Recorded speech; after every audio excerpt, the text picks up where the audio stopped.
প্রথমেই একটা অত্যন্ত গুরুত্বপূর্ণ তথ্য আপনাদের সামনে রাখি। আমি ভাবিনি যে এটা বলতে হবে আলাদা করে, কিন্তু তাও এটা বলে দিচ্ছি, অবশ্যই এটা জেনে রাখুন এবং জানিয়ে রাখুন। আপনারা এসআইআর এর ফর্ম ফিল আপ করছেন সকলেই, এনুমারেশন ফর্ম যেটা বিএলওরা দিচ্ছেন সেই ফর্ম আপনারা ফিল আপ করছেন।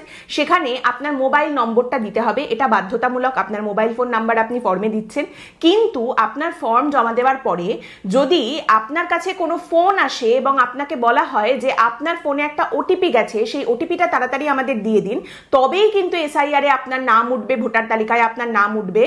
তাড়াতাড়ি ওটিপিটা দিতে হবে। আমরা এই মহকুমা শাসকের অফিস থেকে বলছি বা নির্বাচন কমিশন থেকে বলছি, এরকম যদি বলে আপনার কাছে ফোন আসে, অবশ্যই করে এই ওটিপি দেওয়ার কাজটি করতে যাবেন না। ওটিপি দেবেন না।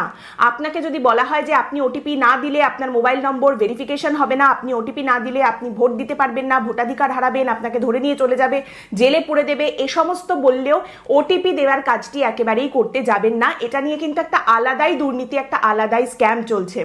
অবশ্যই করে ওটিপি দেবেন না। যদি এরকম কিছু বলা হয়, তাকে বলে দিন যে আমি আমার বিএলওর সঙ্গে কথা বলে নেব বা আমি বিডিও অফিসে গিয়ে নিজে কথা বলে আসবো। ওটিপি দেবেন না। এই বিষয়টা আপনিও জেনে রাখুন, আপনার পরিবারের সকলকেও বলে রাখুন, আমিও বলে রাখছি, বলে রাখতে কোনো অসুবিধা নেই। সাবধানে থাকুন।